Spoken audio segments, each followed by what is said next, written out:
मिट जात है। आपका भाग्य उसी दिन सवर जाएगा जिस दिन आप भागवत की शरण में आ जाएंगे। भागवत की शरण में आए हुए का भाग्य सवर जाता है। आप सभी अष्टोत्तर बिठाने वाले भक्तों का भी बहुत बहुत साधुवाद। आपने अपना ही नहीं, भागवत केवल आपके पूर्वजों का नहीं, भागवत तो धर्म अर्थ काम मोक्ष चारों पुरुषार्थों को देने वाली है। जो इच्छा करता है भक्त भागवत जी वो देती है। आज आप सभी लोग अपने मन में एक संकल्प ले लीजिए। एक यदि देखिए, भगवान की भक्ति वैसे तो निष्काम करनी चाहिए, परंतु यदि कुछ मांगना हो, आपको कोई विशेष कामना हो, इच्छा हो, तो आप मन में धारण कर सकते हैं और 7 दिन तक मन में इच्छाओं को धारण कर लो। हे भागवत जी हमें ये प्रदान करो। जिन लोगों ने भागवत जी का पाठ बिठाया है, आप लोग कोई एक इच्छा लेकर बैठ जाइए। आपसे वह इच्छा भगवान के चरणों में रखिए। प्रभु आपका मैं पुत्र हूँ, आपकी मैं पुत्री हूँ, आपका मैं दास हूँ, आपकी मैं दासी हूँ, आप मेरे सब कुछ हैं। हे नाथ हम आपकी शरण में हैं, हमारे अपराध यदि हैं तो उन्हें आप क्षमा करके और हमारी यह एक तुच्छ सी इच्छा है उसे आप परिपूर्ण करें। जब आप ऐसी सरलता से भगवान की शरणागति ग्रहण करेंगे तो विश्वास है कि भागवत वो आपकी इच्छाएं जरूर पूरी करेंगी। तो भाग्य कहे खुल जात भाग जीवन के, यदि अपने जीवन का सोया हुआ भाग्य जगाना है तो भागवत की शरणागति ग्रहण कर लो। पहली चाबी भाग्य कहे खुल जात भाग जीवन। बात समझ में आई? पहली चाबी क्या है? भाग्य खोल देता है, भाग्य खोल देती है। तकदीर और तस्वीर दोनों बदल देती है भागवत जी, है ना। भागा गा के कहे से गुमान मिट जाते हैं। दूसरी चाबी है, आप लोग बड़े परेशान हैं गुरुजी, हमें गुस्सा बहुत आता है, हमारे अंदर विषय वासनाएं बड़ी भरी पड़ी हैं। जो व्यक्ति अपने विषय वासनाओं से मुक्ति चाहता है वो भी भागवत की शरण ग्रहण करे। भागवत का दूसरा जो शब्द है गा, गा कहने मात्र से गुमान मिट जाता है। गुमान मीन्स अहंकार, ईगो, दर्प, घमंड, है मैया जी। तो अहंकार मिटाना हो तो भागवत की शरणागति ग्रहण करने। भागवत सुनने के बाद यदि अहंकार रह गया, इसका अर्थ यही हुआ कि अभी आपने ठीक ठीक से भागवत जी को सुना नहीं, क्योंकि भागवत जी अहंकार मिटा देती हैं। अच्छा, अहंकार किन्हें आता है? मुझे एक छोटी सी प्रश्न का उत्तर आपसे चाहिए। बताओ अहंकार किन्हें आता है? हा? ज्यादा भैया अहंकार किससे आता है? जिसके पास ज्यादा पैसा हो ना। गलत है। आपकी बात आपके हिसाब से ठीक कहा आपने, पर अहंकार उन्हें आता है जो अपने आप को ही कर्ता समझ लेते हैं। जो अपने आप को क्या समझते हैं? कर्ता। मैं करता हूं, मैंने ये किया, मैंने वो किया, मैंने ये किया, मैंने ये किया। जो व्यक्ति अपने आप को कर्ता समझ लेगा उसे क्या आ जाएगा? अहंकार आ जाएगा। अच्छा, जो अपने आप को कर्ता ना समझकर ये समझेगा कि सब कुछ भगवान ही कर रहे हैं, जब भगवान कर रहे हैं यह दृष्टि रखेगा, यह फील करेगा, तो फिर अहंकार किस बात का? फिर तो ये आ जाएगा कि मैं तो कुछ कर ही नहीं रहा हूं। अहंकार तो तभी आएगा ना जब ये लगेगा कि मैं कर रहा हूं। इसलिए आपने जो अपने आप को कर्ता मान रखा है, आप अपने आप से कर्तापन हटा दीजिए और कह दीजिए कि करते हो तुम कन्हैया, मेरा नाम हो रहा है, मेरा आपकी कृपा से सब काम हो रहा है। तो हमें क्या नहीं बनना? क्या नहीं बनना? कर्ता नहीं बनना। कर्ता किसे बनाना है? किसे बनाना है? श्याम सुंदर। जैसे अर्जुन ने अपने रथ की डोर भगवान श्री कृष्ण को पकड़ा दी, कर्ता किसे बना दिया अर्जुन ने? अब देखो, भगवान को कर्ता बना दिया। अब यदि युद्ध हारेंगे तो हार अर्जुन की नहीं होगी, हार तो भगवान की होगी। और जीतेंगे तो जीत भी अर्जुन की नहीं है, जीत हाँ। अर्थ यही निकला कि अहंकार तब तक हमारे भीतर है जब तक हम अपने आप को कर्ता समझते हैं। अहंकार को मिटाना है तो अहंकार को मत मिटाओ, अपने कर्तापन को मिटा दो, अहंकार अपने आप मिट जाएगा। तो भागवत क्या मिटाने वाली है? अहंकार मिटाने वाली है। गाके कहे ते गुमान मिट जात है। गाके कहने से क्या मिटेगा? अर्थात अहंकार। अच्छा, जब अहंकार मिटेगा, ध्यान समझिएगा, जब अहंकार मिटता है ना मेरी माँ, तो क्रोध भी मिट जाता है। क्योंकि गुस्सा तभी आता है जब अहंकार हो। कहो, छोटे से बच्चे के अंदर कोई अहंकार नहीं है तो उसे गुस्सा भी नहीं आता। आपको ये पता है मैं ये हूं, मुझे पता है कि मैं अनिरुद्धाचार्य हूं, और आपने मुझे यदि गाली दे दी तो अहंकार आ सकता है, क्योंकि मैंने अपने आप को अनिरुद्धाचार्य मान लिया, क्योंकि मैंने अपने आप को बड़ा मान लिया है। अब बड़ा मान लिया और आप मुझे गाली दे रहे हो तो फिर मुझे बुरा लगेगा, पर मैंने अपने आप को बड़ा माना ही नहीं। मैं तो भगवान की धूल मानता हूं, तो फिर आप गालियां देते रहो, फिर मुझे गुस्सा। हाँ, तो गुस्सा भी तब आता है जब मैं अहंकारी होता हूं। जिन जिनको गुस्सा आता है, सीधी बात है, वो व्यक्ति अहंकारी है। आप कितना भी डिंडोरा पीटो, साहब हम अहंकारी नहीं हैं, हम अहंकारी। तुम्हारे कहने से होता है क्या? तुम्हें किसी का धक्का लग जाए, फिर देखो लाल लाल आंखें हो जाती हैं। बात बात में गुस्सा नाक में धरा है, लोग कहते हैं यहां रखा गुस्सा। इसका तात्पर्य यह है, हमें बात बात में क्रोध आता है, बात बात में गुस्सा आता है। गुस्सा इसलिए आता है क्योंकि हम अहंकारी हैं। और अहंकार कैसे मिटेगा? कर्तापन मिटाने से। और गुस्सा कैसे मिटेगा? अहंकार मिटाने से। अरे सीधी बात समझो हिंदी में, पेड़ की जड़ काट दो तो क्या गिर जाएगा? पूरा पेड़। फिर पत्ते भी गिरेंगे कि नहीं? फिर उसके फल वल भी गिरेंगे कि नहीं? ऐसा नहीं पेड़ गिर गया फल लटके हैं। जड़ काट देने से अपने आप सब धराशायी हो जाता है। सीधी बात है, अपने आप को कर्तापन से हटाकर भगवान को कर्ता मान लेगा, जो केवल शब्दों से नहीं, शब्दों से नहीं कि हमने याद करा दिया आपने याद कर लिया, रट्टू तोता मत बन जाना। उसे चरितार्थ करना, फील करना, महसूस करना कि ईश्वर ही करता है। जब आप ईश्वर को कर्ता मान लेंगे तो आपके भीतर का क्रोध भी शांत हो जाएगा। फिर क्रोध आएगा ही नहीं। किस पे क्रोध आएगा? कौन है? फिर सब में भगवान दिखने लगेंगे। सर्वम खलविदं ब्रह्मा ईशावास्यमिदं सर्वम। सब वही है, ना काहू से दोस्ती ना काहू से बैर। तो दूसरी चाबी है, गाके कहे ते गुमान मिट जाते हैं। दूसरी चाबी भी आपको अहंकार भी मिट जाएगा। भागवत तीसरी चाबी प्रदान करेंगे। अब क्या बचा? वाह। वाह के कहने से बल और बुद्धि बढ़ जाते हैं। वाह के कहने से क्या बढ़ता है? बल। अच्छा, बल बढ़ जाएगा तो फिर आप ऐसा तो नहीं किसी को भी जमाते फिरो। बल का अर्थात है कौन सा बल?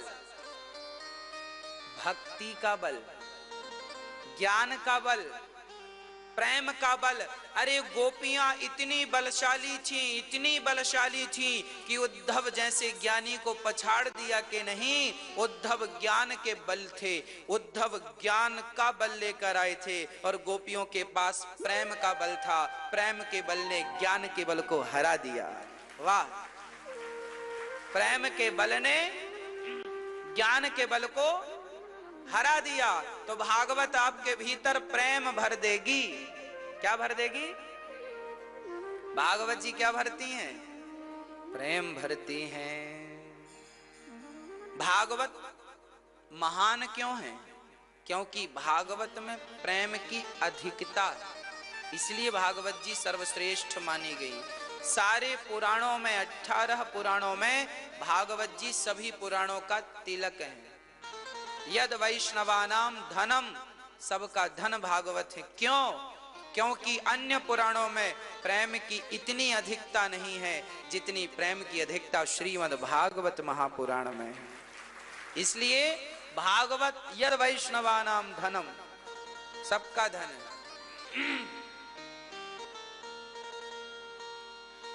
तो बल बढ़ जाएगा। कौन सा बल? भक्ति का बल। और राम जी क्या कहते हैं माता सबरी से? मानहु एक भगति करनाता, मैं एक ही नाता मानता हूं अपने भक्त से। काहेगा? भगवान ये नहीं देख, भगवान तो एक ही रिश्ता रखते हैं, केवल भक्ति का नाता है हमसे भगवान का, भगवान से हमारा एक भक्ति का नाता। तो कौन सा बल बढ़ाती हैं भागवत जी? भक्ति का बल बढ़ा देती हैं। कितनी चाबियां हो गई? चौथी क्या है? भागवत, भागवत ता,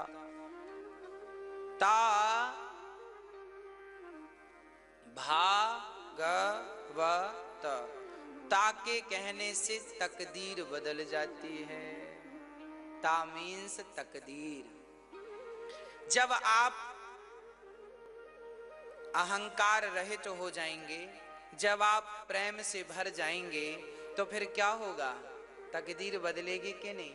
सुदामा बेचारे गरीब थे, रोटी भी नहीं मिलती थी भरपेट, पर जब से भगवान की चौखट पे गए हैं, क्या हुआ?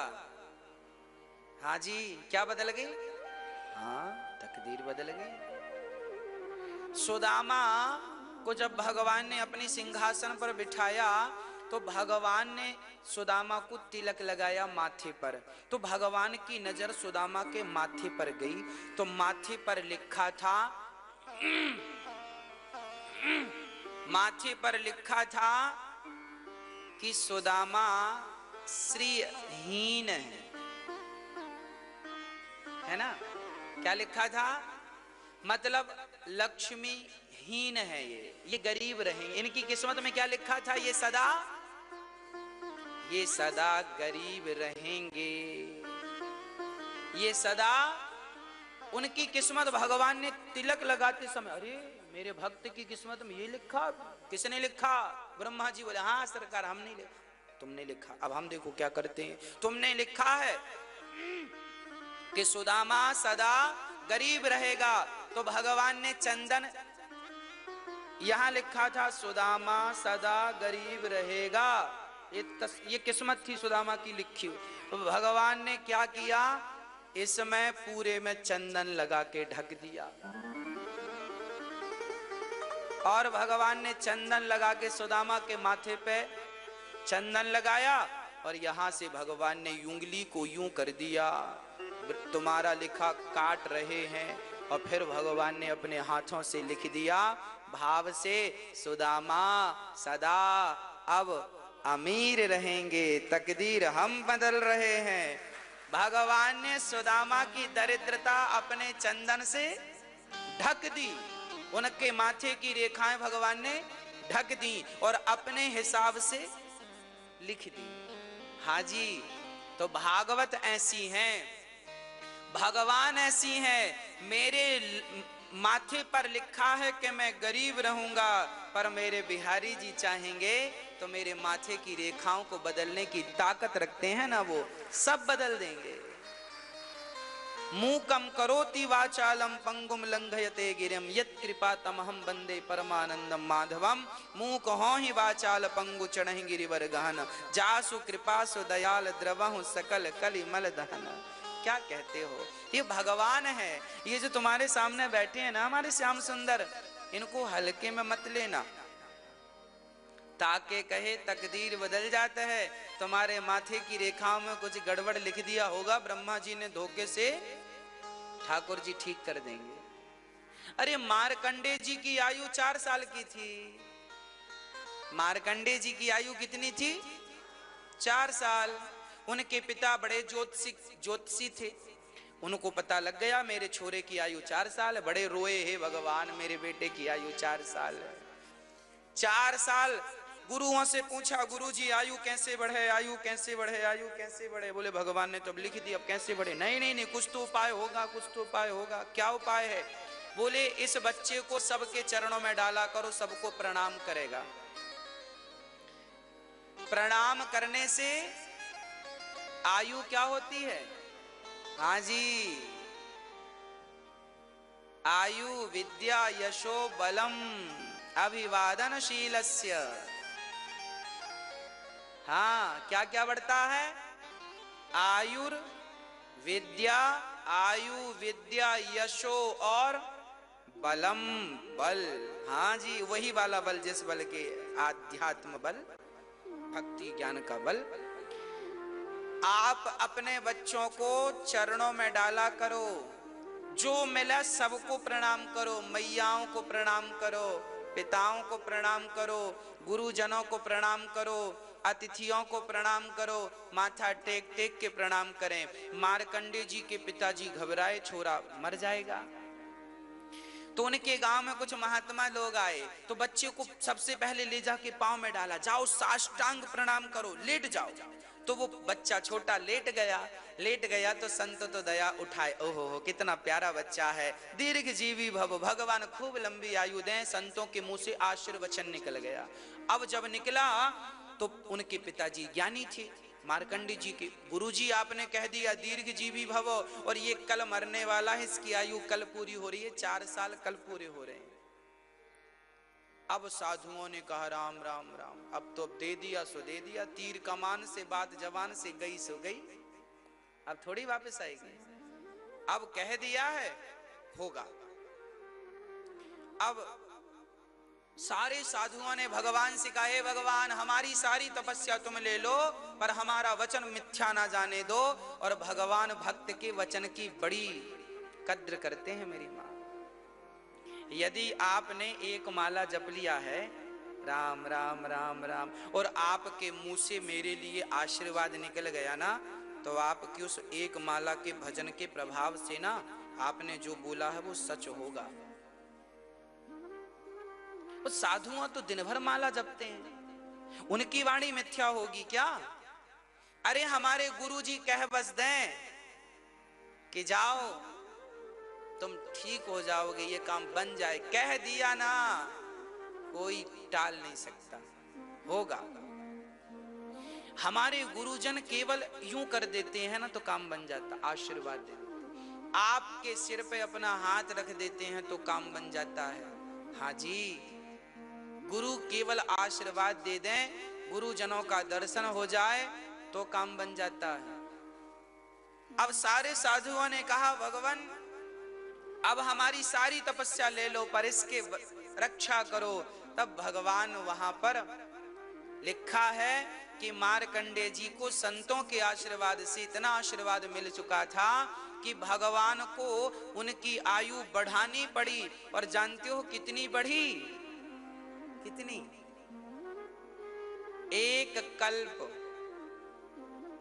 एक कल्प कितना बड़ा होता है? 1000 चतुर्युग गुजर जाएं, सतयुग, त्रेता, द्वापर, कलयुग, ये चारों, कलयुग की आयु है 4,32,000 वर्ष। कलयुग की आयु कितनी है? 4,32,000 वर्ष, जिसमें अभी 5,500 साल बीते हैं।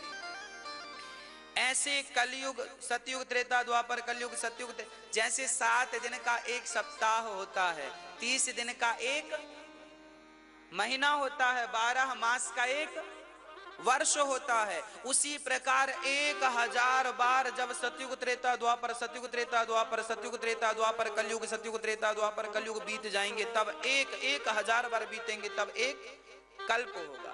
इतनी लंबी आयु अब मार्कंडे जी को मिल गई भगवत कृपा से। प्रहलाद ने कह दिया खंबे पर भगवान है, भगवान आ गए। भगवान कभी अपने भक्त का वचन मिथ्या नहीं होने देते, बस ये समझो। ताके कहे तकदीर बदल जाता है। मार्कंडे की तकदीर बदली, सुदामा की तकदीर बदली, नरसिंह मेहता की तकदीर बदली। मीराबाई को कौन जानता था जब उसका जन्म हुआ, लेकिन भगवत भक्ति से तकदीर ऐसी बदली कि आज तक हम लोग आप लोग याद करते हैं। क्या है ये? तकदीर बदलना। इसलिए भागवत सब कुछ देने वाले हैं, धर्म अर्थ काम मोक्ष। तो बात समझ में आई? हमने 4 चाबियां आपको दे दी हैं, सही समय पे लगा के अपना अपना ताला खोल के तिजोरी से निकाल लेना जितना जरूरत पड़े। आप लोग लोहे की चाबी लटकाए घूमती हो वजनदार, अपनी चाबी में तो वजन भी नहीं है।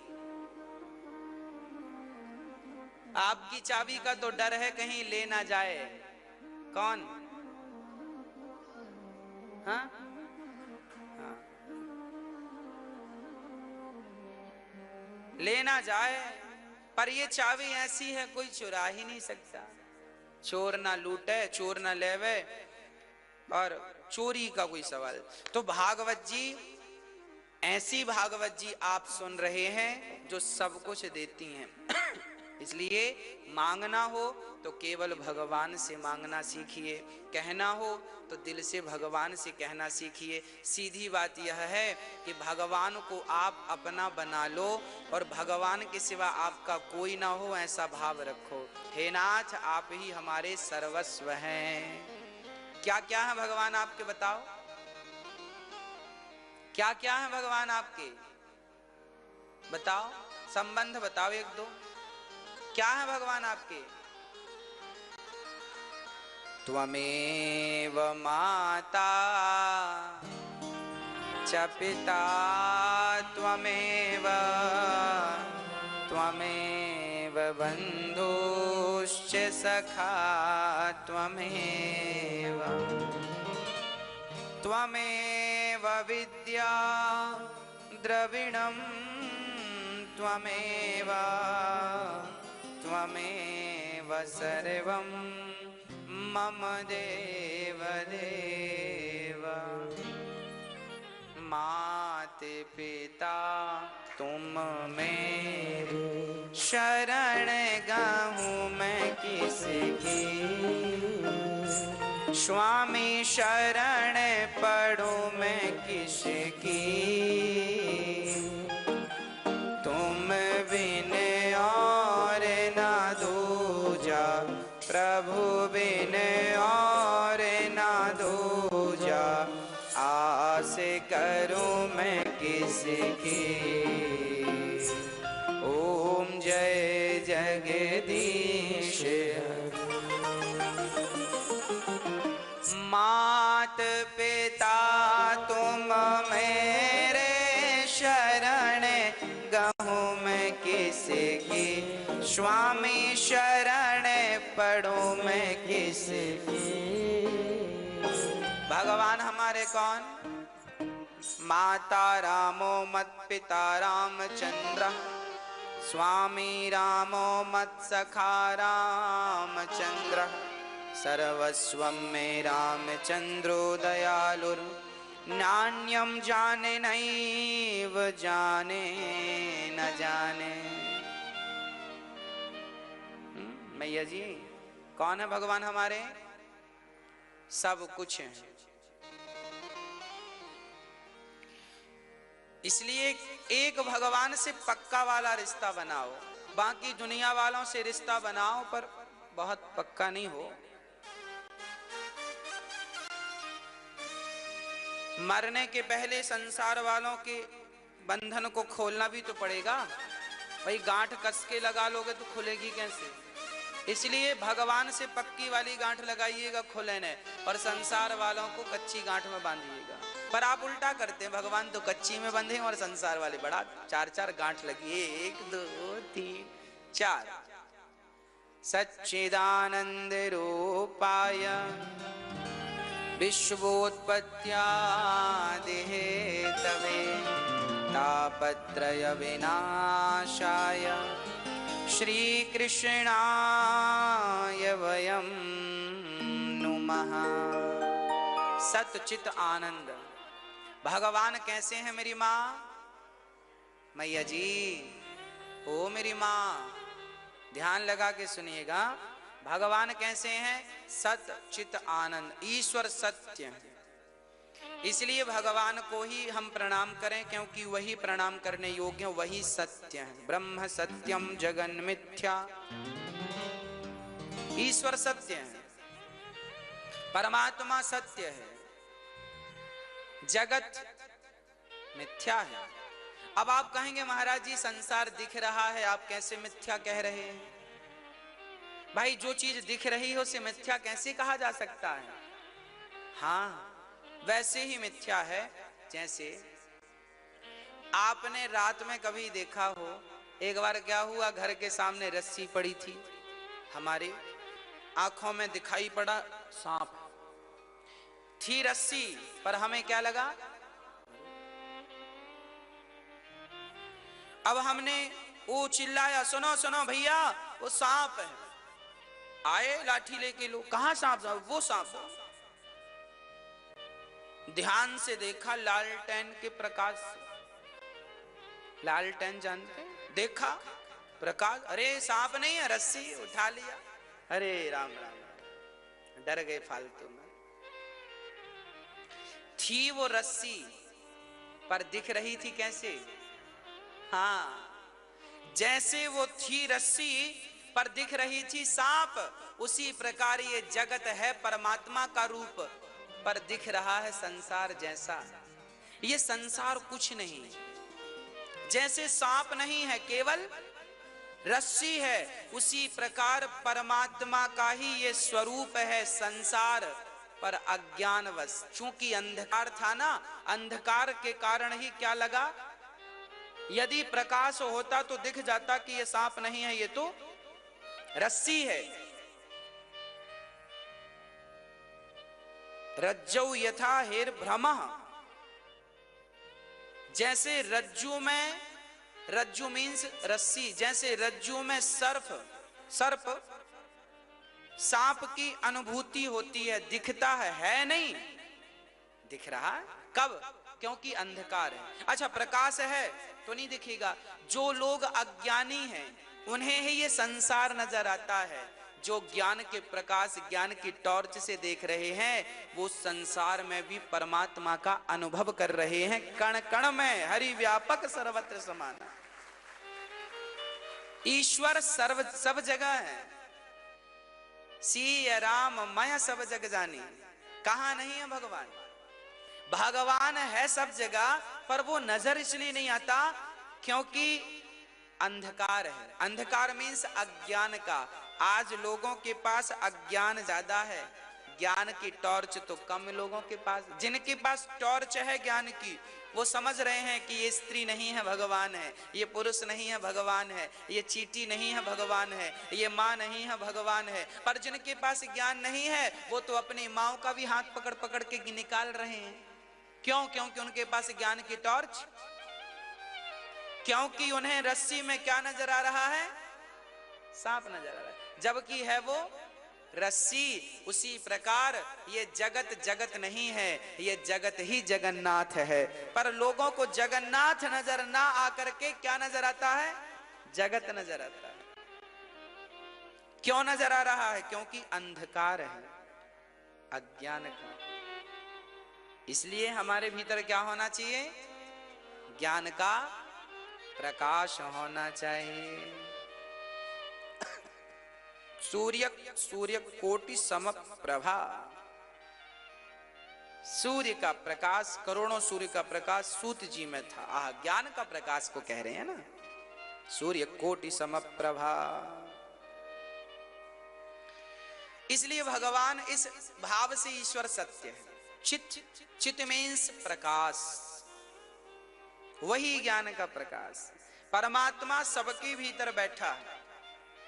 अब आप कहेंगे महाराज जी भगवान सबके भीतर बैठे हैं, तो क्या चोर के भीतर भी बैठे हैं? हाँ, तो क्या गलत व्यक्ति के भीतर भी बैठे हैं? हाँ। अरे महाराज जी, फिर सबके भीतर भगवान बैठे हैं तो चोर फिर चोरी क्यों करता है? गलत व्यक्ति गलत क्यों करता है? फिर नहीं करना चाहिए।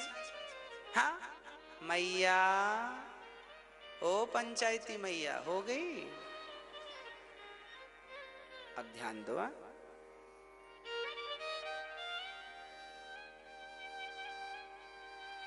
सबके भीतर भगवान बैठा है। अब देखो ना, सबके भीतर भगवान बैठे हैं फिर भी आप पंचायत करने लग जाते हैं। फिर भी पंचायत, जिनसे पंचायत कर रहे हैं उनके भीतर भी भगवान बैठा, और जो पंचायत कर रही है कर रहा उनके भीतर भी। तो दूसरे वाले भगवान ने कह दिया, एक इस वाले भगवान से पंचायत करो।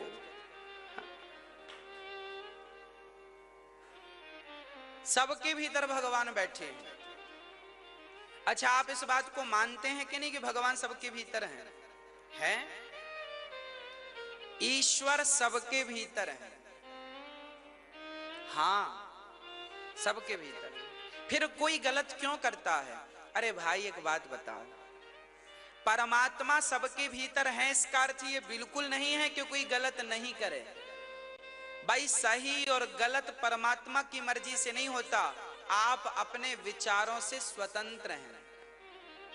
ईश्वर ने आत्मा तो भगवान का स्वरूप है, पर बुद्धि तो तुम्हारी ही है। ये बिजली का पॉइंट है।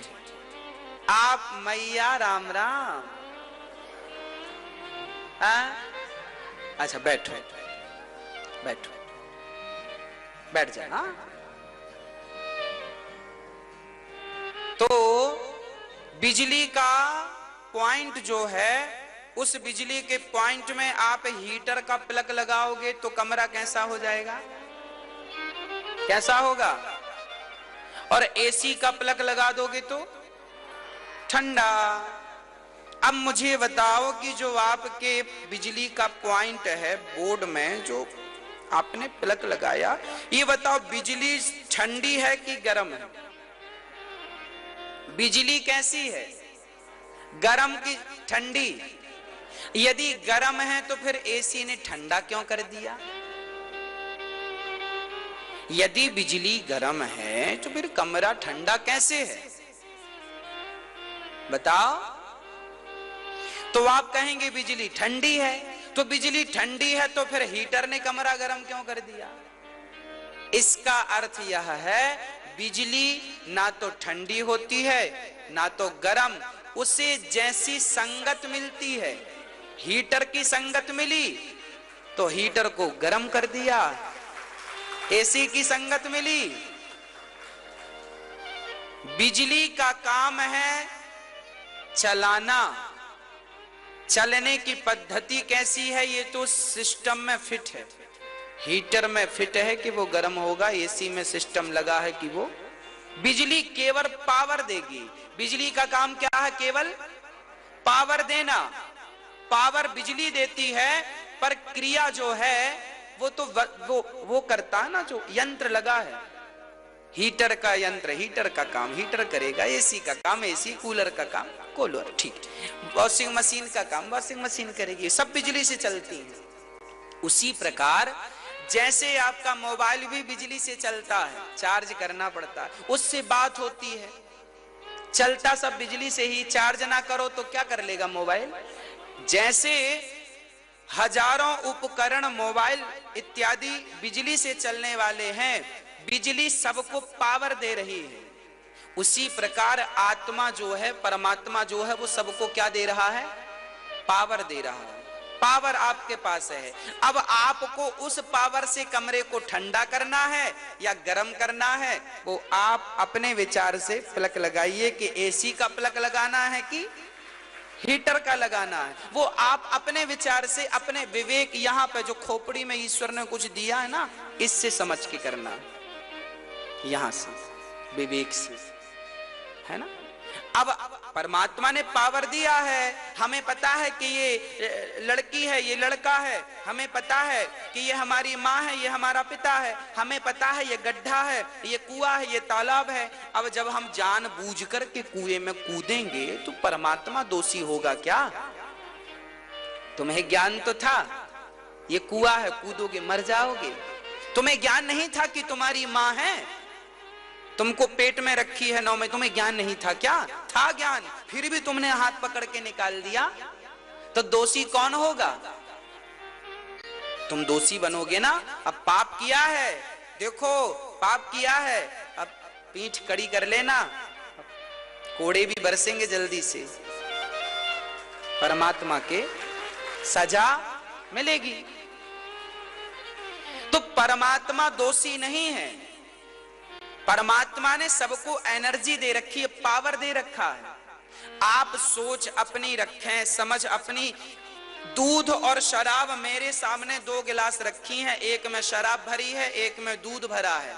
मेरे सामने 2 गिलासें हैं, अब मुझे ही तो निर्णय लेना पड़ेगा कि मुझे क्या पीना है और क्या नहीं पीना। इसमें परमात्मा का क्या कसूर? कोई कहे भगवान हमारे बेटे को शराबी बना दिया, भगवान ने बनाया? भगवान ने बोला था पी। भगवान ने तो अक्ल दी थी, विचार करने की क्षमता थी, आपने क्यों गलत निर्णय लिया? दूध और शराब गिलास में भरी है, क्या पीना है क्या नहीं पीना, यही समझने के लिए शास्त्रों का अध्ययन करना पड़ता है। यही सही गलत का ज्ञान करने के लिए अपने बच्चों को सत्संग कराया करो, अपने बच्चों को कथा सुनाया करो। क्या क्या अनुकरणीय है और क्या अनुकरणीय नहीं है। यद्यपि शुद्धम वेद विरुद्धम, वेद जो कह रहे हैं शुद्ध ज्ञान दे रहे हैं, पर क्या अनुकरणीय है और क्या अनुकरणीय, ये आप अपने विचार से, ईश्वर ने बुद्धि दी है बस। यदि तुम बुद्धिमान ना होते तो फिर तुम्हारे अपराध का भोक्ता भी भगवान बनता, पर तुम तो विवेकशील हो।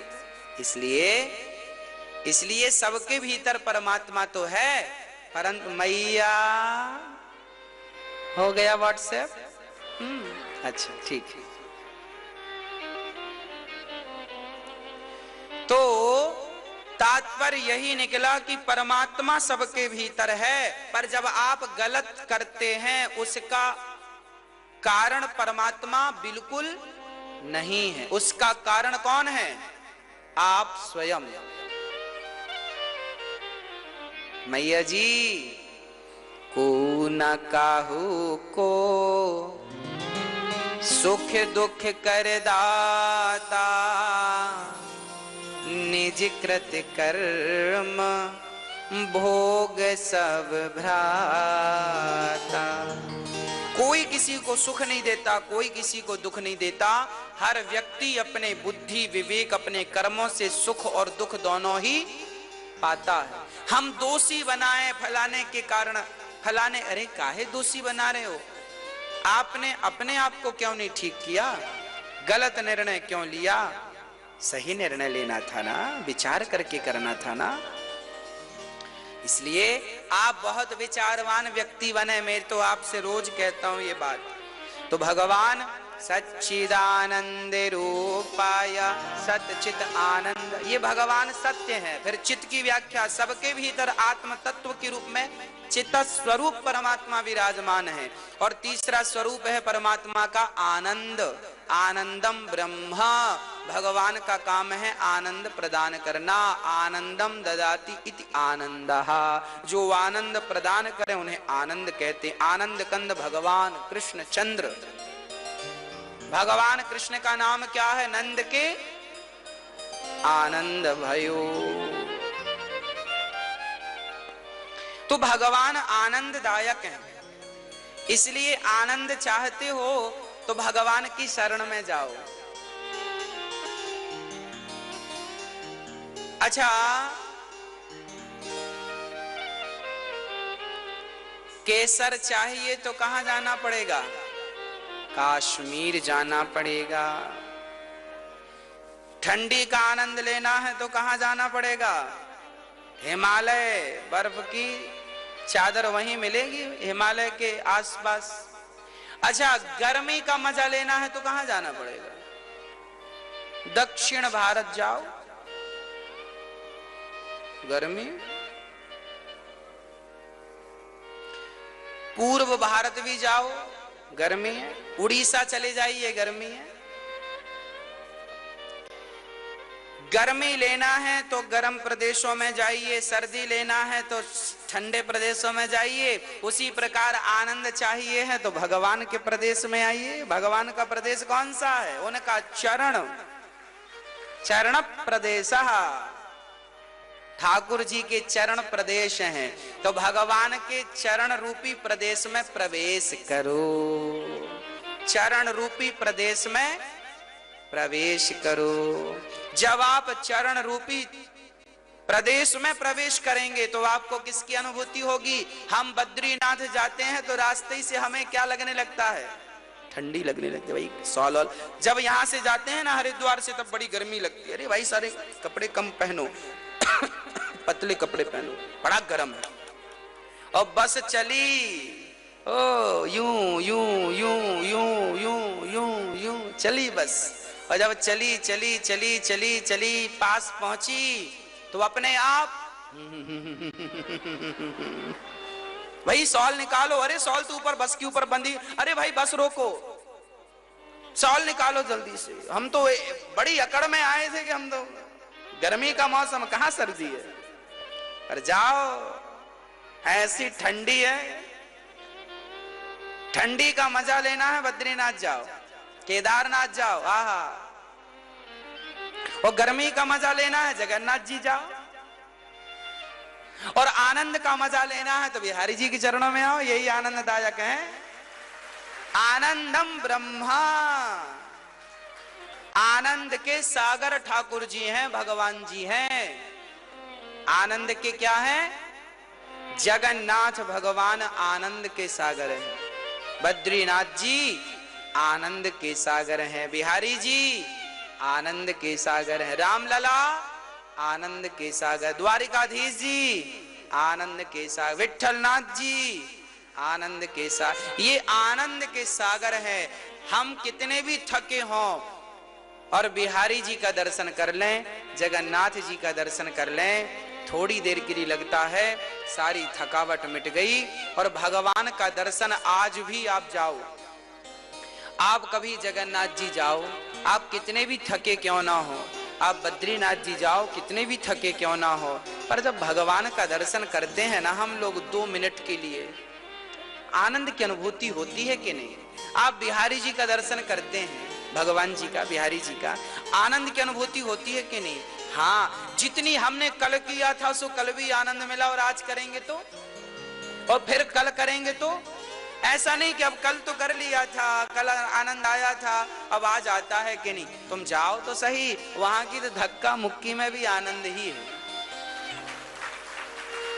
वहां के तो धक्कों में भी आनंद है। यही तो बिहारी जी का आनंद है। इसलिए कहता हूं कि भगवान आनंद के सागर हैं। यदि आनंद चाहते हो तो रबड़ी में आनंद नहीं है, रसगुल्लों में आनंद नहीं है, भोगों में आनंद नहीं है। आनंद तो केवल बिहारी जी के चरणों में है, राम लला के चरणों में है, बस केवल इनके चरण। तो आनंद पाना हो तो भगवत शरणागति ग्रहण करो। अब आपको क्या चाहिए वो मैं सब बताते जा रहा हूं, यहां बिठाते चलना, सब भूल ना जाना। शाम को पूछेंगे फिर हम आपसे आज क्या सुनाए थे कथा में। हम जो कथा में सुनाया करें ना, वो आप लोग आपस में चर्चा किया करो तो रिवीजन हो जाएगा। कुछ आपको याद रहेगा, कुछ उनको याद रहेगा, तो वो कुछ आपको याद दिलाएंगे, कुछ आप उनको याद, तो रिवीजन हो जाएगा। कुछ याद आ रहा है? जब अध्ययन करोगे, सत्संग करोगे, तो जो विस्मरण है वो भी याद आ जाएगा। तो आप कथा से घर में सोने के पहले, इसलिए कथा पति पत्नी को, माता पुत्र को, मतलब परिवार में सब लोग मिलके सुने। पति लोग कथा ना सुन पाए तो पत्नी सोने के पहले अपने पति को बताओ कि आज कथा में ये सुनाया गया था, बढ़िया लगे तो यूट्यूब से निकाल के फिर से, साधन है आजकल तो आप यूट्यूब से निकाल के सुनवाओ, ये बात बढ़िया थी, इसको सुनो, ये बढ़िया सिद्धांत था, इसको सुनो। हाँ, ऐसे किया करो, हाँ? रिवीजन हो जाएगा, बात यहां सेट हो जाएगी, फिर आप जीवन में सुखी रहेंगे। ऐसे तो हम लोगों ने बहुत सुना है, पर सुना बहुत है, चरित्र में नहीं उतरा। अब उतारने वाला सुनना है। तो भगवान कैसे हैं? सच्चिदानंद रूपाय विश्वोत्पत्त्यादि हेतवे। भगवान विश्व की उत्पत्ति करते हैं, पालन करते हैं और संहार करते हैं। ये दुनिया को बनाना, बना के फिर चलाना, बस इसी का काम है। बड़ा जबरदस्त इसका इंतजाम है। ये दुनिया को बनाना, बना के फिर चलाना, ये दुनिया को बनाना, बना के फिर चलाना, बस इसी का काम है। बड़ा जबरदस्त इसका इंतजाम है, बड़ा जबरदस्त इसका इंतजाम है। तो भगवान का इंतजाम ऐसे ही है, ये दुनिया बनाते हैं, पालन करते हैं और अंत में संहार कर देते हैं। तो आप लोग भी भगवान को प्रणाम किया करो, क्योंकि भगवान ही हमें जन्म देने वाले हैं, हमारा पालन करने वाले हैं। हमारा अंत में संहार कौन करता है? भगवान। ऐसे भगवान को जो तापत्रय विनाशाय, सारा दुख समाप्त कौन करता है? 3 प्रकार के दुख सबको घेरते हैं। कौन कौन से? दैहिक दैविक भौतिक तापा, राम राज्य काहू नहीं व्यापा। 3 प्रकार के दुख सबको ही परेशान करते हैं। कौन कौन? कोई तन दुखी, कोई मन दुखी, कोई धन बिन रहते उदास, थोड़े थोड़े सब दुखी, सुखी राम के दास। कोई तन से परेशान है। एक सज्जन थे, बड़ा शरीर था, दाल का पानी, उस पानी में रोटी भिगा भिगा के खा रहे हैं। किसी ने कहा भाई बढ़िया चकाचक खाओ। अरे महाराज ज्यादा बढ़िया खाएंगे ब्लड प्रेशर हाई हो जाएगा, मर जाएंगे। गरीबों को गरीबी नहीं खाने देती, अमीरों को डॉक्टर नहीं खाने देते, हिसाब बराबर। परमात्मा का संतुलन ठीक है। एक सज्जन बोले गुरुजी हमारी शुगर बढ़ गई है, अब मिठाई नहीं खा सकते। हमने कहा तुम इसलिए नहीं खा सकते, शुगर तो बहाना है, तुम्हारे खाते की तुमने खा ली, तुम्हारे खाते की खत्म हो गई, ये कहो। खाते की खत्म हो गई इसलिए डॉक्टर ने मना कर दिया मत खाओ, पहले खा ली तुमने इतनी ज्यादा। इसलिए कहते हैं ज्यादा ना खाया करो, विचार करो, ज्यादा खाओगे बीमार पड़ जाओगे। कई लोग ऐसे ही होते हैं, उनको लगता है भगवान ने मुंह नहीं दिया, जेसीबी मशीन दी है, जो मिला सब खाते जाओ खाते जाओ खाते जाओ। बाद में पड़े हैं बिस्तर में, पच ही नहीं रहा। एक खवक्कड़ व्यक्ति था, मथुरा में एक व्यक्ति रहते थे, बहुत खाते थे। तो एक सज्जन ने उनको निमंत्रण पे बुलाया, उनको निमंत्रण पे बुलाया और उनने खूब बढ़िया बढ़िया परोसा, पूड़ी सब्जी खीर इमरती रबड़ी रसमलाई सब। सज्जन ने खूब पेट भर के खाया। जब खा लिया तो सेठ जी ने कहा साहब एक रसगुल्ले में 5 रुपए, एक रसगुल्ला खाओगे तो कितना मिलेगा? उनको लगा बात तो ठीक है, खाओ। कितने खा लोगे? 4 ले आओ, 4। पूरा भरने के बाद पैक गाड़ी, फिर 20 रुपए ला के रखे और 4 रसगुल्ले उनने गप गप गप गप खा लिया। अब बिल्कुल नहीं खा सकते। अच्छा, सेठ जी ने कहा सुनो, एक रसगुल्ले पे 20 रुपए। अच्छा एक काम, फिर एक और ले आओ। 20 रुपए लिया और एक रसगुल्ले गप। सेठ जी ने कहा एक रसगुल्ले पे 50 रुपए। अच्छा एक काम करो, एक और ले आओ। एक की गुंजाइश है, पहले बताए होते तो हम बचा के रखते। एक और गप किया, अब बिल्कुल टंकी पैक हो गई है, पेट फटा जा रहा है, पर 50 रुपए भी कौन छोड़े। और उस जमाने के 50 रुपए तब काफी वैल्यू थी। सेठ जी ने कहा साहब 100 रुपए एक रसगुल्ले पर। आहा 100 रुपए सुना, लाओ फिर 2 लाओ। 200 का जुगाड़ हुआ। 2 खाने के बाद अब बोले अब नहीं खवेगा। एक रसगुल्ले पे 500। अब उन्होंने कहा पहले आधा खा के देखूंगा। बुलाया एक ही, बोले यदि आधा खाया तो 250 मिलेंगे कि नहीं?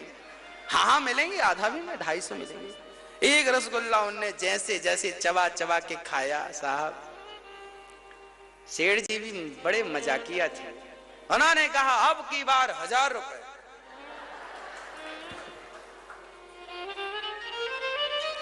उनने खाया और अब कह दिया सेठ जी अब मत बोलना, नहीं तो प्राण निकल जाएंगे। अब वो बैठे नहीं है। 1000 रुपए वाला रसगुल्ला खाया तो बैठ के नहीं खाया, लेट के खाया। और लेट के नहीं, चारों तरफ पूरे आंगन में घूमे। पहले ऐसे हाथ सीधा करके पूरे में पहले ठीक कर लूं, फिर 1000 वाला खाऊंगा। पूरे आंगन में यूं घूमे 4 राउंड। फिर उनकी फिर भी हिम्मत नहीं हुई तो बैठ के खाने की, फिर लेट के खाए। और जब लेट के खाए तो अब उठा ना जाए, हिम्मत नहीं उठने की, अब पड़े। अब क्या हुआ, पंडित जी से कहा घर जाओगे? हाँ जल्दी भिजवाओ। अपने से नहीं जाएंगे, आप भिजवाओ। फिर खटिया बुलाई गई, खटिया पे बिठाया गया पंडित जी को और 4 लोग लेकर जा रहे हैं। रास्ते में डॉक्टर साहब मिल गए। अरे पंडित जी क्या हुआ? अरे भैया कुछ मत बोलो, ज्यादा खा ली। ज्यादा खा ली है? अच्छा मैं दवाई दे दूं? पंडित जी ने, पागल, दवाई खाने की जगह होती तो एक रसगुल्ला और नहीं खा लेता।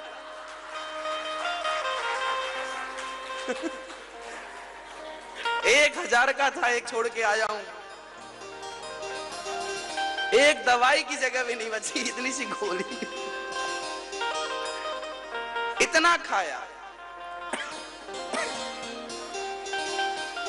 ऐसे ही कुछ लोग होते हैं, बिना विचार के बस कुछ भी मिला खा लिया, खा लिया, खा लिया।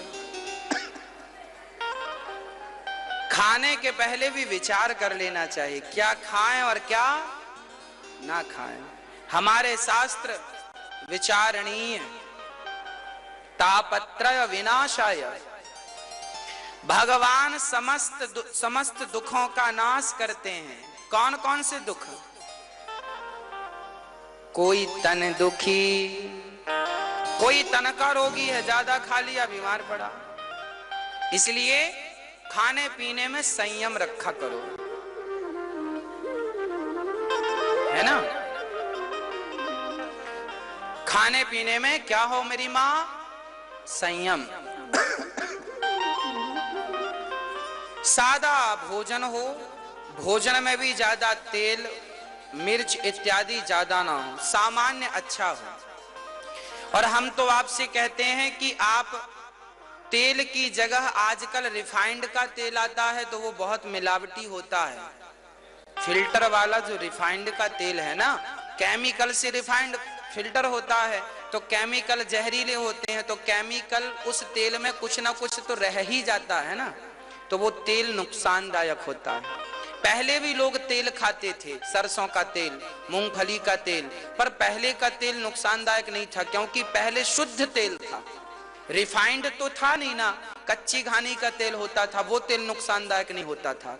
जो तेल रिफाइंड वाला होता है वो तेल आजकल तो डबल रिफाइंड, मतलब डबल मरो, सिंगल नहीं मरो, डबल मरो। वन रिफाइंड में एक बार मरोगे, डबल में 2 बार मरोगे। इसलिए कच्ची घानी का तेल खाओ, सरसों का शुद्ध तेल खाओ, रिफाइंड वाले तेल की डिमांड ही मत किया करो।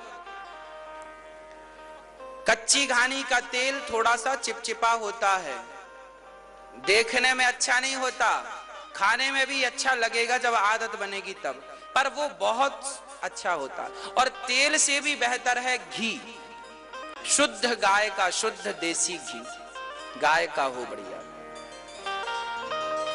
तो घी सबसे बेस्ट है। पर आजकल लोग घी नहीं खाते, इसलिए एक हड्डी के हैं, एक मार दे तो गिर जाते हैं, घी नहीं खाते। जबकि डॉक्टरों का कहना है कि हमारे शरीर को कम से कम रोज 1 तोला 10 ग्राम घी शरीर को मिलना चाहिए। शरीर की जरूरत है घी, शरीर की जरूरत तेल नहीं है, ध्यान से लिख लेना। शरीर की जरूरत तेल नहीं है, शरीर की जरूरत क्या है? घी। पर आप घी की जरूरतें तेल से पूरी करवाते हैं। कम से कम 10 ग्राम, ज्यादा से ज्यादा तो ज्यादा खाओ। हाँ, हमारे बड़े बुजुर्ग तो 1-1 पाव घी पी लेते थे, अब बड़े पावरफुल होते थे, ताकतवर, काम करते थे। आजकल के बच्चे घी नहीं पचाते, क्यों? खाते नहीं, पचेगा कहां? भगवान मक्खन खाते थे, शुद्ध मक्खन, और देखो मक्खन खा खा के कंस को धूल चटा दी। आप भी जब मक्खन इत्यादि खाओगे तब ना कंसों को मारोगे, नहीं कंस तुम्हें मार देगा। इसलिए बच्चों को घी भी खिलाओ, और मैं तो यही कहूंगा कि घी ही खिलाओ, तेल ना खिलाओ आज का। कहीं कच्ची घानी का शुद्ध मिले, अपने हाथ से सरसों खरीदो किसान से, और वहां ले जाके पिरवाओ, अपने हाथ से तेल निकलवाओ, लेके आओ, बढ़िया वो तेल खाओ। पहले तो हर गांव 2-4 गांव में पेरने वाला मिल जाता, अब तो कम मिल, जहां मिले वहां जाओ, 50 किलो सरसों खरीदो, पिरवाओ, तेल ले घर में आओ, खाओ, शुद्ध वही है। खान पान का विचार करो, ठीक है? तो कोई तन दुखी, तन से तब दुखी होता है व्यक्ति जब खान पान बिगड़ता है, और मन, कोई तन दुखी कोई मन दुखी। मन से दुखी कौन है? मन से दुखी कौन? मन से वही लोग दुखी हैं जिनकी संगत बिगड़ गई है। खान पान सुधारोगे तो शरीर अच्छा होगा, और संगत सुधारोगे तो मन अच्छा होगा। जैसी संगत वैसी रंगत। मन को सुधारना हो तो संगत अच्छी करो। तन पवित्र सेवा किया, धन पवित्र कर दान, मन पवित्र हरि कीर्तन। मन को पवित्र करना है तो कीर्तन और कथा में मन को लगाओ। जब कथा कीर्तन में मन लगेगा तो मन अपने आप होत त्रिविध कल्याण। है ना मेरी मां? मीराबाई ने मन लगाया, भगवान में कल्याण हुआ कि नहीं?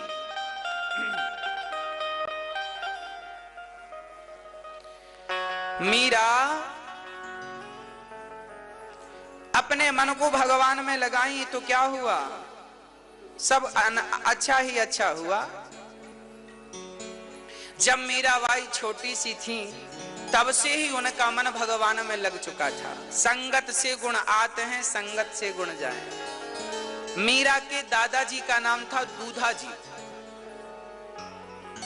कटोरा भर के दूध का मीराबाई भोग लगाती थी।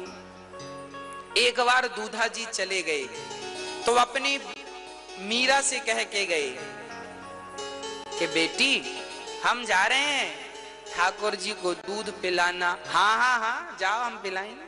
अब मीरा ने बढ़िया भगवान को नहलाया, श्रृंगार किया और दूध कटोरा भर के ले आए।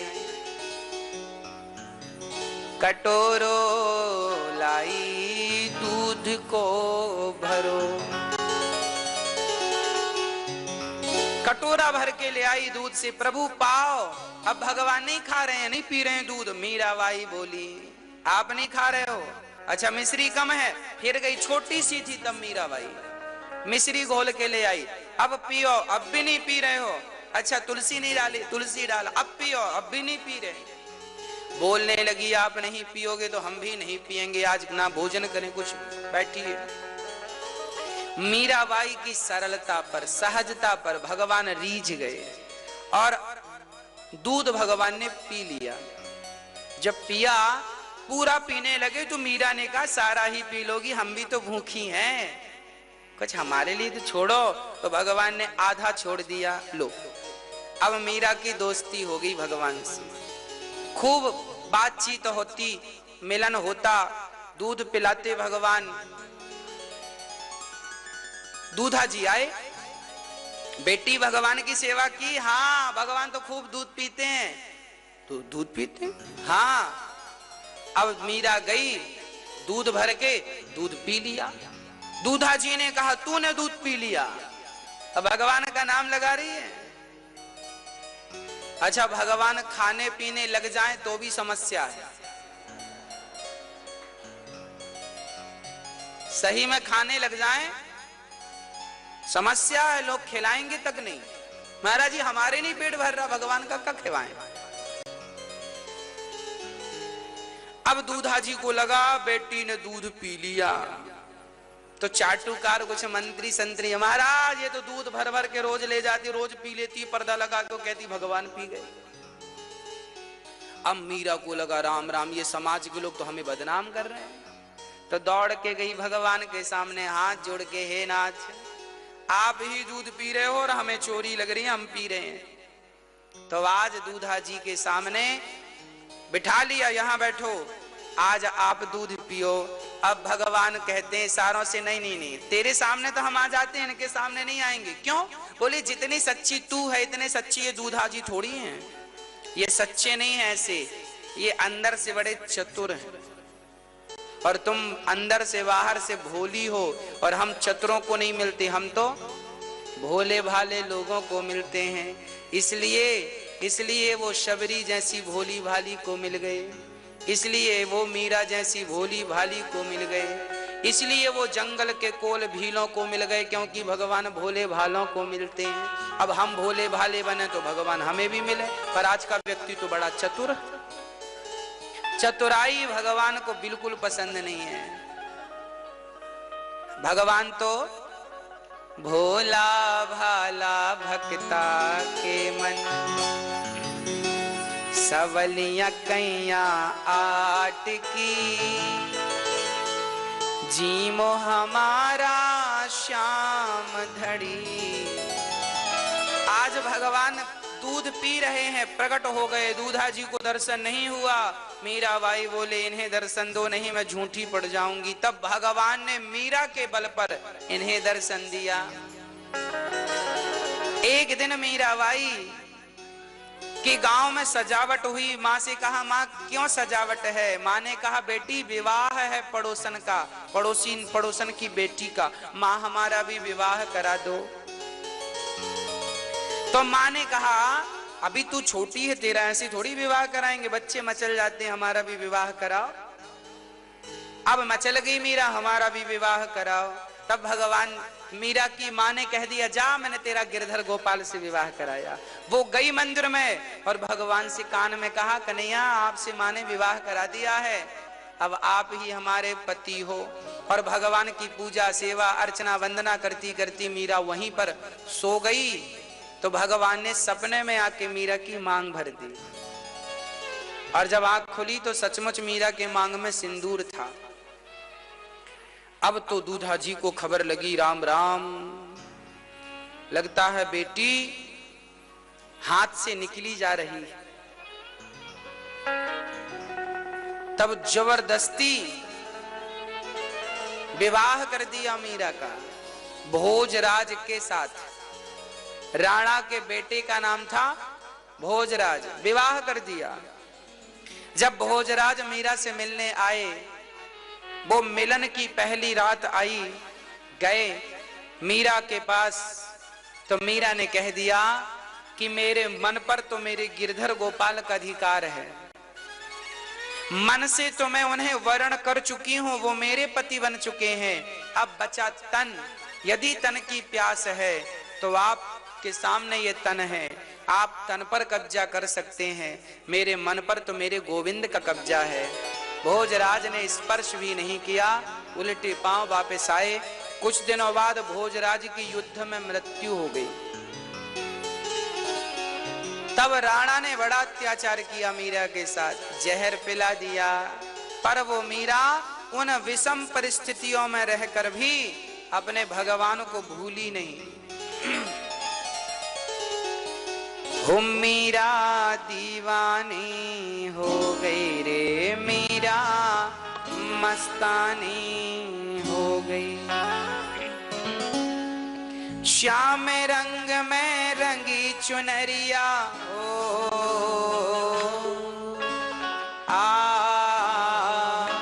ओ मीरा, ओ मीरा, ओ मीरा दीवानी हो गई रे, मीरा मस्तानी हो गई। ओ मीरा दीवानी हो गई रे, मीरा मस्तानी हो गई। मीरा दीवानी हो गई रे, मीरा मस्तानी हो गई। ओ मीरा दीवानी हो गई रे, मीरा मस्तानी हो गई। श्याम रंग की रंगी चुनरिया, श्याम रंग की रंगी चुनरिया,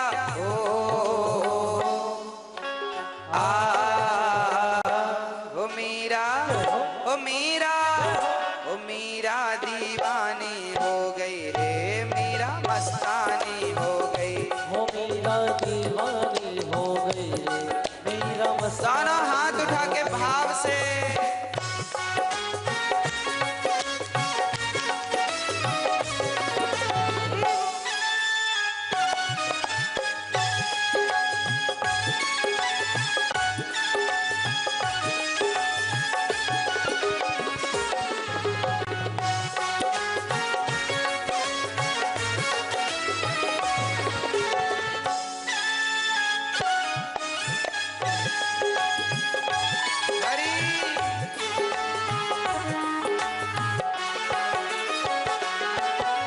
संतों के संग बैठ बैठ के श्याम का रंग चढ़ाया। संतों के संग बैठ बैठ के श्याम का रंग चढ़ाया। खुद भी रंगी है श्याम के रंग में, औरों को भी रंगाया। खुद भी रंगी है श्याम के रंग में, औरों को भी रंगाया। वो प्रीतम की हो गई मीरा, ओ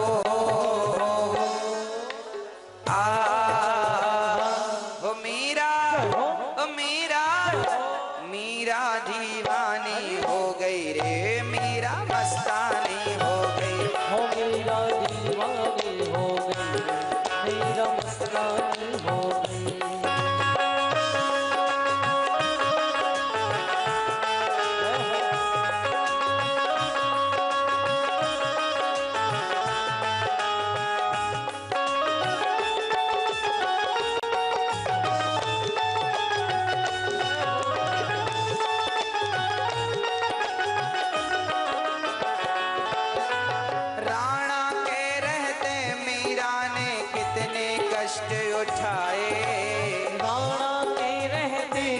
मीरा ने कितने कष्ट उठाए, सहे दुख लाखों ही उसने विष को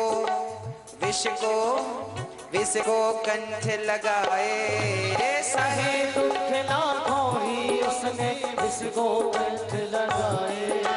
विष भी हुआ है अमृत देखो,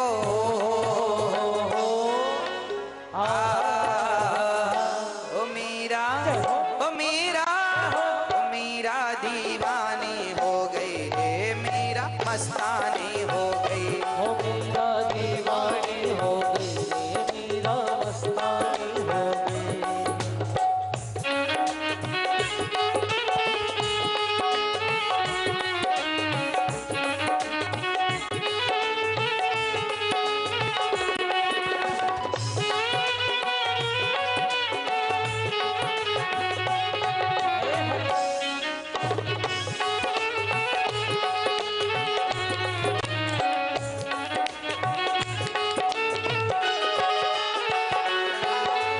पैरों में तो बांध के घुंघरू झूमे नाचे गाए, ओ पैरों में तो बांध के घुंघरू झूमे नाचे गाए।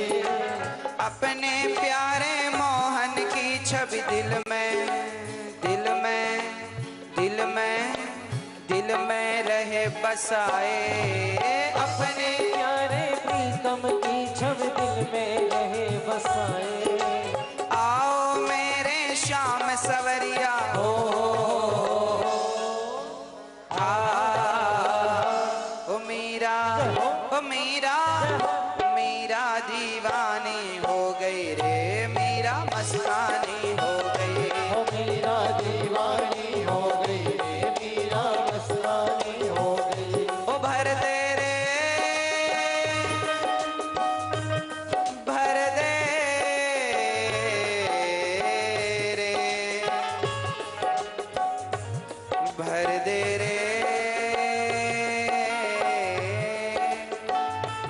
भर दे रे, ओ भर दे रे श्याम झोली भर दे ना बहलाओ बातों में, ओ ना बहलाओ बातों में। ओ भर दे रे शाम झोली भर दे ना बहलाओ बातों में। ओ भर दे रे श्याम झोली भर दे ना बहलाओ बातों में, ओ ना बहलाओ बातों में। ओ मीरा दीवानी हो गई रे, मीरा मस्तानी हो गई। ओ मीरा दीवानी हो गई रे, मीरा मस्तानी हो गई। मीरा दीवानी हो गई रे, मीरा मस्तानी हो गई। मीरा दीवानी हो गई रे, मीरा मस्तानी हो गई। श्याम रंग के रंग में रंग गई हो, ओ मीरा, ओ मीरा, ओ मीरा दीवानी हो गई रे, मीरा मस्तानी हो गई। ओ मीरा दीवानी हो गई रे, मीरा मस्तानी हो गई। मीरा दीवानी हो गई रे, मीरा मस्तानी हो गई। मीरा दीवानी हो गई रे, मीरा मस्तानी हो गई। मीरा दीवानी हो गई रे, मीरा मस्तानी हो गई। मीरा दीवानी हो गई रे, मीरा मस्तानी हो गई।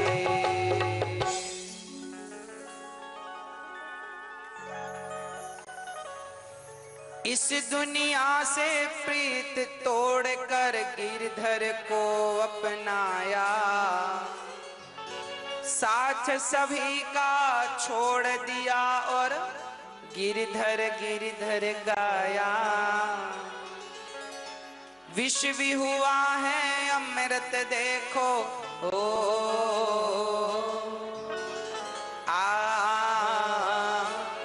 ओ मीरा दीवानी दीवानी हो गई रे मीरा, मस्तानी हो गई।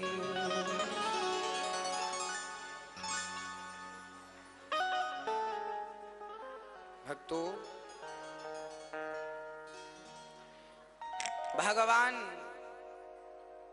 जो सत्यम परम है, श्री कृष्ण सहित ऐसे श्री राधा सहित कृष्ण को नमस्कार करते। श्री कृष्णाय वयम नमः। सुखदेव भगवान का जन्म हुआ, सुखदेव भगवान को प्रणाम किया। सूत जी का आगमन हुआ, 88,000 संतों ने उनका अभिवादन किया। महाराज, कृष्ण प्राप्ति करम शाश्वत साधनम तद्वदाधुना, ऐसी कथा सुनाओ जिससे कृष्ण की प्राप्ति हो जाए। कथा ऐसी सुनाओ जिससे कृष्ण की प्राप्ति हो जाए।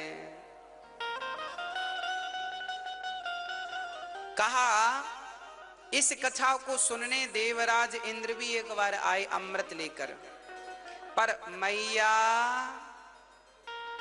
शोर ना करो मेरी मां, बिल्कुल शांत रहो, चुपचाप केवल कथा में ध्यान लगाओ, है ना मैया जी? ओ मैया, हाँ अब ध्यान दो। सुखदेव भगवान को प्रणाम इंद्र ने किया। कहा, स्वर्ग का अमृत परीक्षित को पिला दो, कथा का अमृत हमें पिला दो। सुखदेव जी ने कहा, वस्तु बराबर की होती तो हम अदला बदली कर लेते, पर कहां कांच का टुकड़ा और कहां मणि। स्वर्ग के अमृत को कांच का टुकड़ा बताया गया है, क्योंकि स्वर्ग का अमृत इतना श्रेष्ठ नहीं है। अरे स्वर्ग का अमृत कोई पिएगा तो अमर हो जाएगा, जरूरी थोड़ी है कि अमर होगा तो भगवान मिल जाएंगे। परंतु जरूरी नहीं है कि अमृत पीने वाले को भगवान मिल जाए। अमृत पीने वाले को मिलेगा तो अधिक से अधिक स्वर्ग मिलेगा बस, पर कथा अमृत पीने वाले को भगवान स्वयं यहां से लेकर अपने धाम जाएंगे और भगवान अपना साकेत गौलोक, अपना निज धाम वैकुंठ प्रदान करते हैं।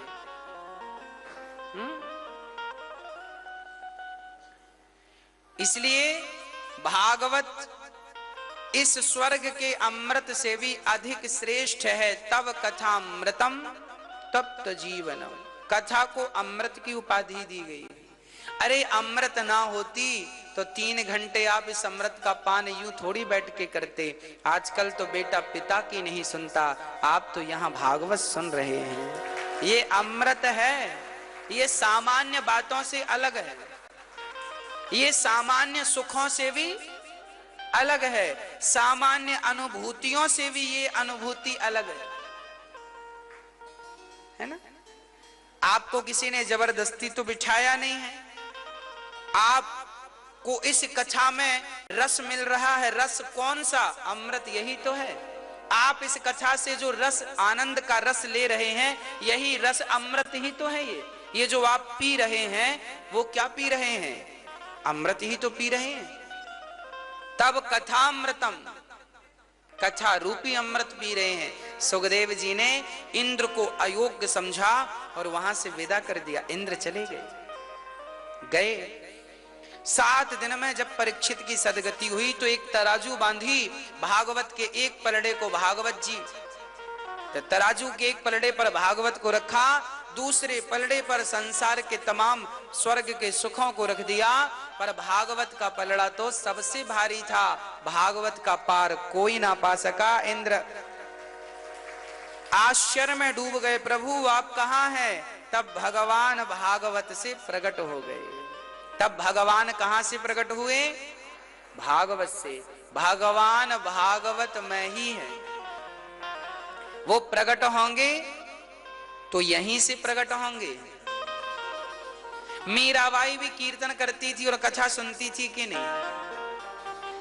वो तो गली गली हरि गुण ऐसी थोड़ी गाने लगी, पहले उसने सुना तब तो गाया, ऐसी थोड़ी गा दिया।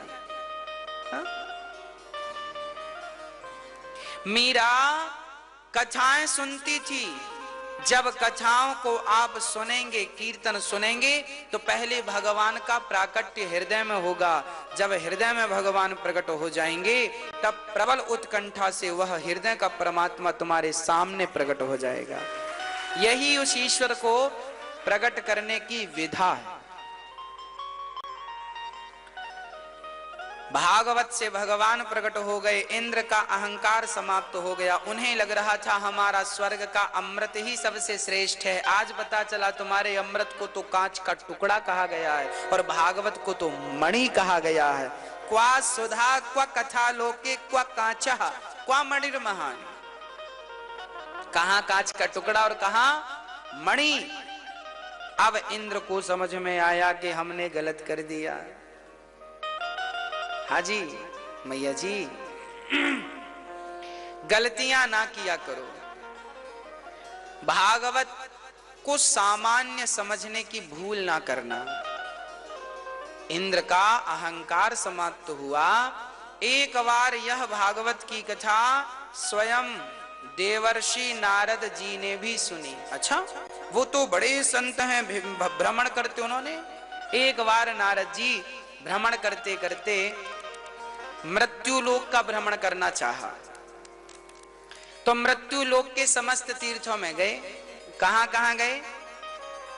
अहम तू पृथ्वीं यातो ज्ञात्वा सर्वोत्तमामिति पुष्करम च प्रयागम च काशीं गोदावरीं तथा। सारे तीर्थों में गए, पुष्कर, प्रयाग, काशी, गोदावरी, हर क्षेत्र, कुरुक्षेत्र, रंगनाथ, सारे तीर्थों में, पर ना पश्यम कुछ पाते, है ना। 4 लोग भी मिलकर नहीं रह पाते। मैया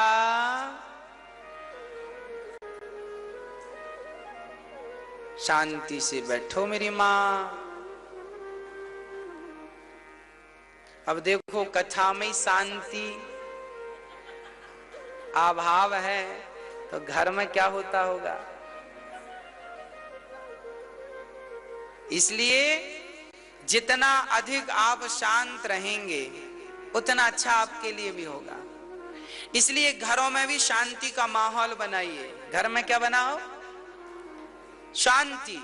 बिल्कुल शांत रहा करो, ज्यादा ना बोला। ज्यादा बोलने वाला बड़ा दुखी होता है।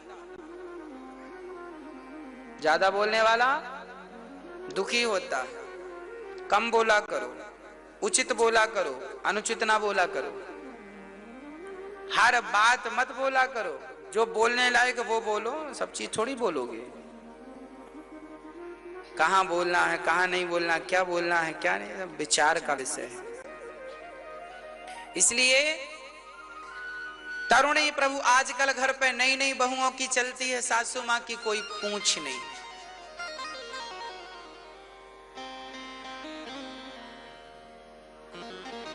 सासें बड़ी खुश होती हैं मेरी बातों से।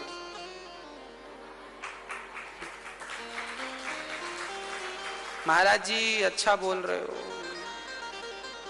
हमारी बहू बिल्कुल नहीं पूछती हमें।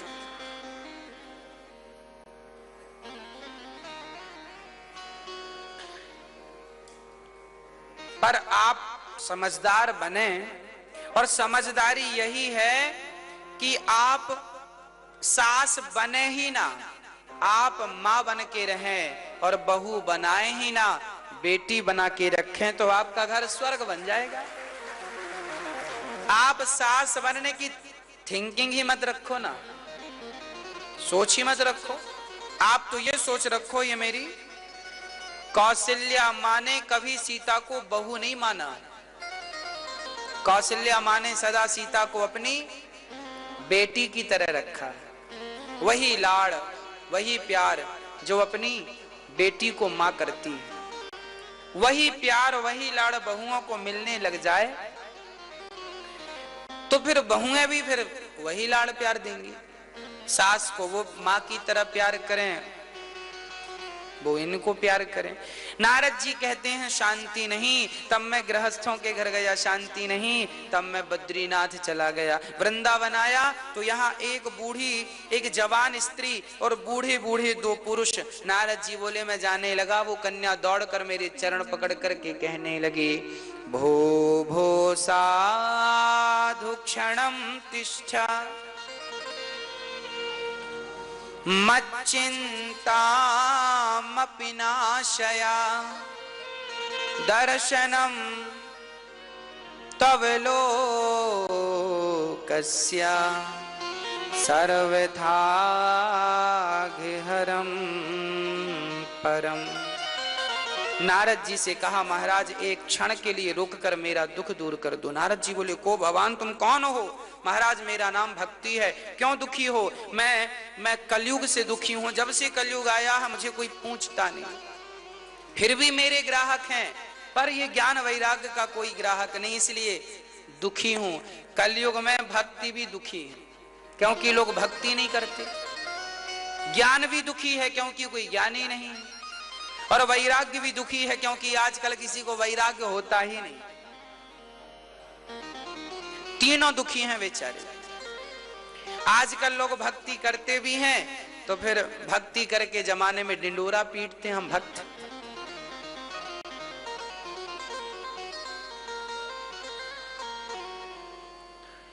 आज भक्ति भी दिखा दिखा के हो जाती है।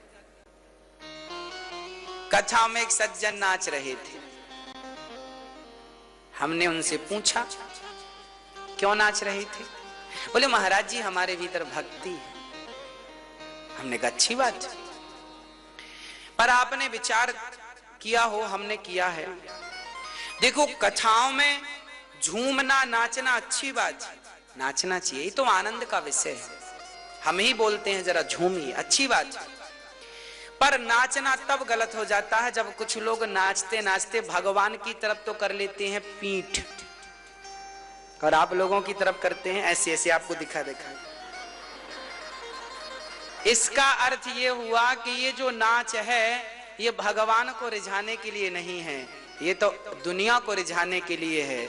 और नाच तब गलत हो जाता है जब वो दुनिया को रिझाने के लिए है, और नाच तब सही हो जाता है जब वो भगवान को रिझाने के लिए हो। नाचा करो पर केवल एक उद्देश्य हो कि हम अपने नृत्य से भगवान को रिझा रहे। मीराबाई नाचती थी केवल भगवान को रिझाने के लिए, मीराबाई गाती थी तो केवल भगवान को रिझाने के लिए। मतलब हमारी जितनी क्रियाएं हो वो सब केवल भगवान के लिए हो। समझ रहे हैं? सब क्रियाएं करो पर वो क्रियाएं केवल भगवान के लिए। संतान उत्पन्न करो तो इस भाव से कि प्रभु आपके भक्त को चाहते हैं, आपका भक्त पैदा हो पुत्र बन करके, तो वो वासना भी भक्ति बन जाएगी। यदि इस भाव से संतानोत्पत्ति किया जाए कि प्रभु हमें आपके भक्त का दर्शन चाहिए पुत्र के रूप में, भगवान देंगे। तात्पर्य यह हुआ आपकी सारी क्रियाएं केवल भगवान के लिए हो। नाचना भी उनके लिए, गाना भी उनके लिए, झूमना अरे रोना भी उनके लिए, हंसना भी उनके लिए, सब कुछ आपके लिए हो प्रभु। इस कलयुग में भक्ति महारानी बड़ी दुखी हैं। आपसे प्रार्थना है आप उनका दुख दूर कर सकते हैं। आप दुख दूर कैसे करेंगे? बोले आप भक्ति कर करके, भगवान का निस्वार्थ भजन कर करके अपने हृदय से आप भक्ति के दुख को दूर कर सकते हैं। अच्छा, ज्ञान और वैराग्य की मूर्छा कौन तोड़ेगा? आप लोग तोड़िए, थोड़ा सा ज्ञान रखा करिए। अच्छा, जब आपके पास थोड़ा सा ज्ञान होगा तो फिर आप शास्त्रों के सही अर्थ को जानेंगे, सही चीज समझेंगे। फिर जो हमारे भारत में अंधविश्वास है, अंधा विश्वास, कुछ भी कहीं भी ये ना, ज्ञान जब होगा तब ये समाज में जो अंधविश्वास जैसी, आज भी देखो एक सज्जन का एक्सीडेंट हो गया तो वो हॉस्पिटल गया और वहां से जब ठीक हुआ तो झड़ाने फुकाने चला गया। कहां गया? भैया झाड़ दो। अब बताओ, किसी को सांप ने डसा तो वो डॉक्टर के पास नहीं जाता, झड़ाने चला जाता है। ये अंधविश्वास नहीं तो क्या है? आपके घर में थोड़ी सी भी तकलीफ हुई, कुछ भी हुआ, हाँ महाराज जी हवा है, हवा। लोगों को लगता है भूत प्रेत की बाधा है। क्या समझ में आता है? आपको बुखार भी आ जाए, आपको मतलब जिनको वो फीलिंग है, मैं उनकी बात कर रहा हूं। कुछ लोग ऐसे होते हैं, खासकर वो लोग जो अभी ज्ञान से दूर हैं, अछूते हैं, उन्हें कोई छोटी सी भी बीमारी हो जाए, उनको लगता है हमें भूत ने, प्रेत ने, बाधा ने पकड़ लिया, हवा लग गई, वो झड़ाने चले जाते हैं। यह अंधविश्वास है। अरे मेरी माँ, आप ये ना सोचा करो कि आपके बच्चे को, आपको कोई भूत लग गया, प्रेत लग गया, फलाना लग गया। जब आपके घर पे अखंड भगवान का कीर्तन होगा, अखंड भगवान की कथा होगी, आपका हृदय पवित्र होगा, तो भूत प्रेत की ताकत है, कोई हवा की ताकत है कि आपको परेशान कर सके? जब आपके अंदर ज्ञान होगा तभी आपके भीतर की ये अज्ञानता मिटेगी। आज हमारे भारत में इस प्रकार की बहुत अज्ञानता पाई जाती है। तांत्रिक लोगों के यहां लोग जाते हैं झड़ाने फुकाने, वो झाड़ने वाला कुछ, अभी आश्चर्य तो तब हुआ जब सुनने में आया कि बाबा कोरोना झाड़ता है। आश्चर्य तो तब हुआ जब ही सुनने में आया कि एक बाबा जी कोरोना झाड़ते हैं। लो, यदि कोई कह देना कि मैं कोरोना झाड़ता हूं तो वहां भी भीड़ लग जाएगी। इतना अंधविश्वास है भारत में। भारत में पांव इतना पसार चुका है अंधविश्वास कि कोई कह बस दे कि मैं कोरोना ठीक कर देता हूं, झाड़ देता हूं, उसको भभूति लेके आपको लगेगा सही कोरोना अब नहीं चढ़ेगा, वो उसको कोई वैक्सीन की जरूरत ही नहीं है। इतना अंधविश्वास भारत में पांव पसार चुका है। इसलिए मैं आपको ये क्यों अंधविश्वास क्यों है? इसलिए अंधविश्वास है क्योंकि ज्ञान का अभाव है। आज हमारे बहुत सारे हिंदू लोग क्रिश्चियन बन जाते हैं, धर्म परिवर्तन कर लेते हैं। कौन लोग हैं ये? ये वही लोग हैं जिनको अपने धर्म का ज्ञान नहीं था। ज्ञान के अभाव के कारण लोग धर्म को भी त्याग देते हैं, जबकि गीता में लिखा है कि अपने धर्म का त्याग कभी नहीं करना चाहिए। जो व्यक्ति अपने धर्म का त्याग कर देता है वो करोड़ों जन्म तक नरक जाकर के यातनाएं भोगता है। धर्म त्याग दिया तुमने, हिंदू से तुम क्रिश्चियन हो गए, तुम्हें लाज नहीं आई? इसलिए विधाता ने जो तुम्हें बनाया है, जो आपके संस्कार हैं, उन्हीं में पलो बढ़ो, उन्हीं में आनंद से रहो। हम भूखे रह जाएंगे, मर जाएंगे, पर क्या अपने धर्म को छोड़ देंगे? मर जाए तो मर जाए, मरेंगे, इससे ज्यादा और क्या होगा? तलवार चल गई। जब हमारे देश में मुगल आए और पृथ्वीराज चौहान को पकड़ लिया था, पृथ्वीराज चौहान ने आक्रांताओं को पराजित किया, पृथ्वीराज चौहान को पकड़ लिया।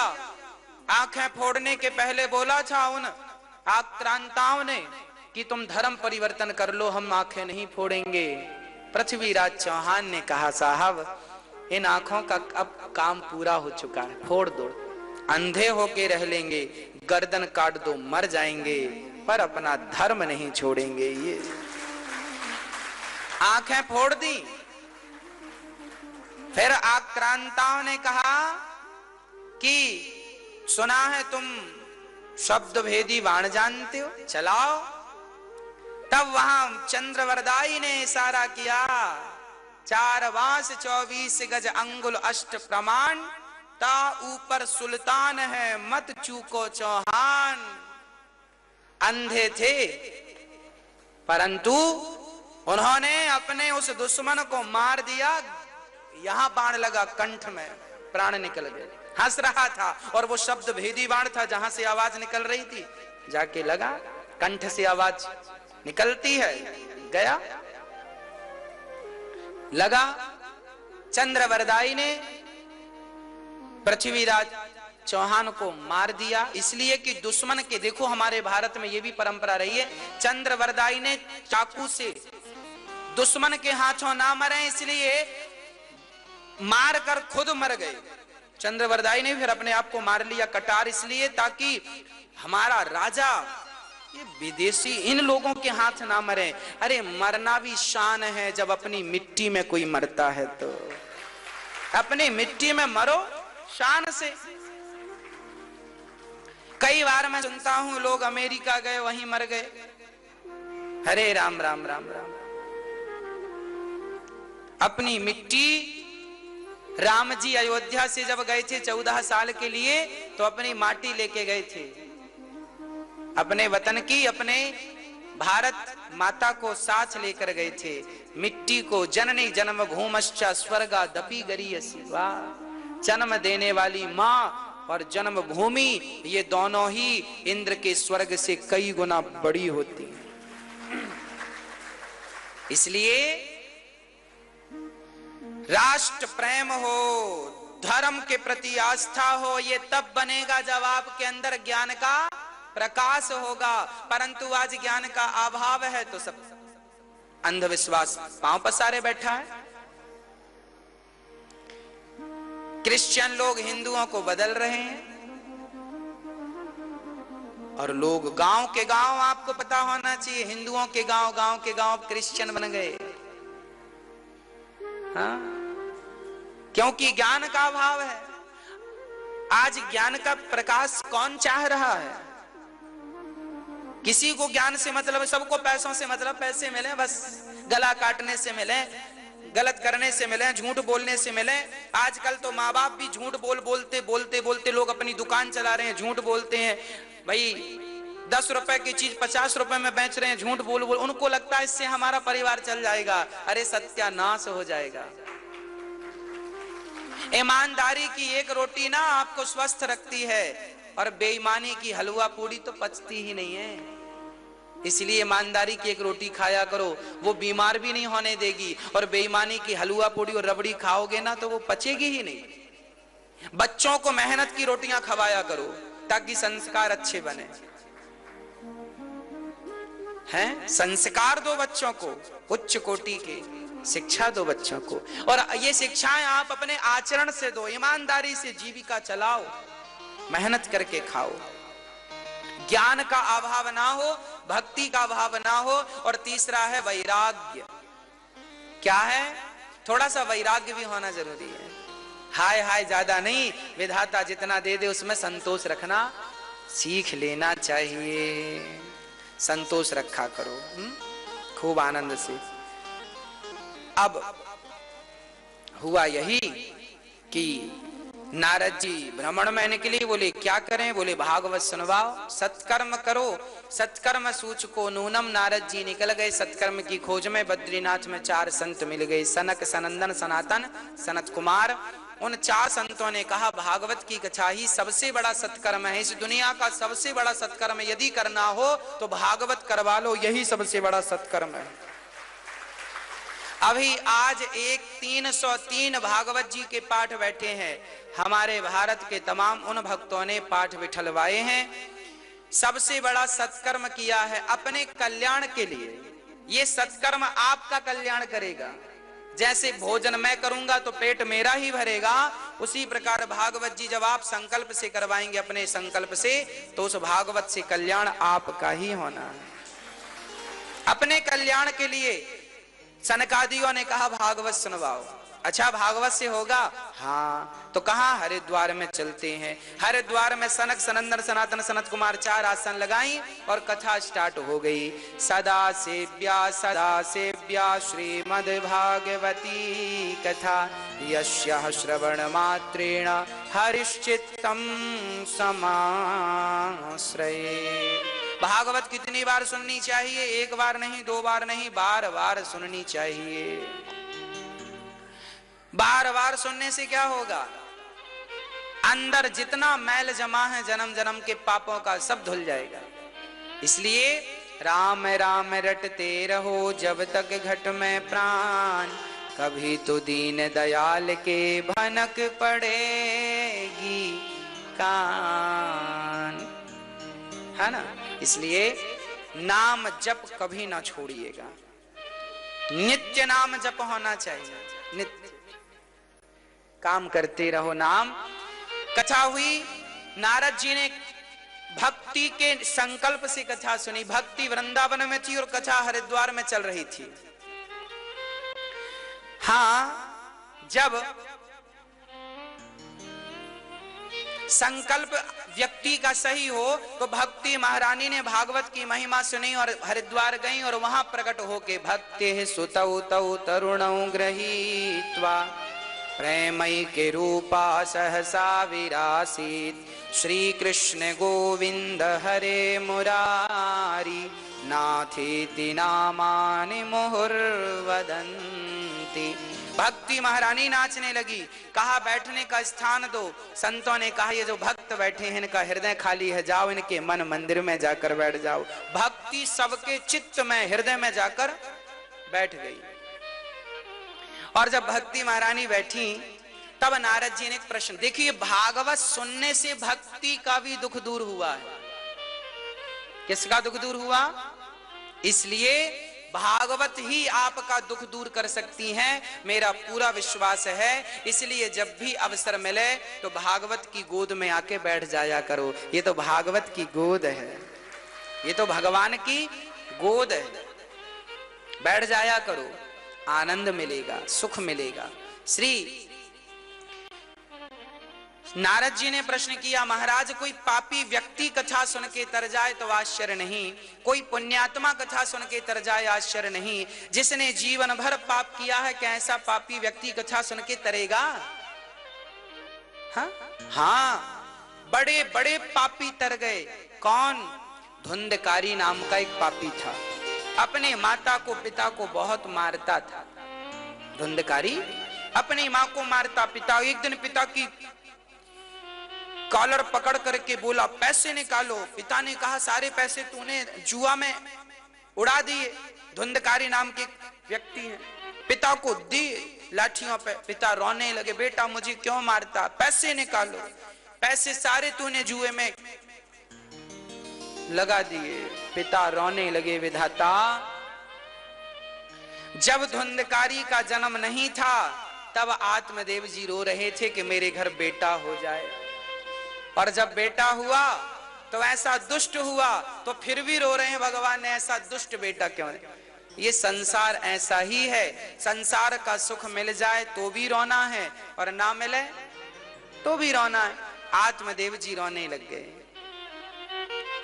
पिता ने धुंधकारी ने मारा है। ये धुंधकारी धुंधली का बेटा नहीं है, इनकी बहन का बेटा है, पैसे से खरीदा है। संत ने फल दिया था, गौकर्ण वो बच्चा, गाय फल खाई तो बच्चा गौकर्ण हुआ गाय का, वो बच्चा अच्छा है जो गाय से हुआ है। ये धुंधकारी बड़ा दुष्ट है, माँ को पिता को मारता। तब गौकर्ण जी ने समझाया, पिताजी देहे स्थिमांस रुधिरे भीमतिम त्यजत्वम जाया सुतादिषु सदा ममतां विमुञ्च अस्या निशं जगदिदं क्षणभङ्गनिष्ठं वैराग्य राग रसिको भव भक्ति निष्ठा। सुनो,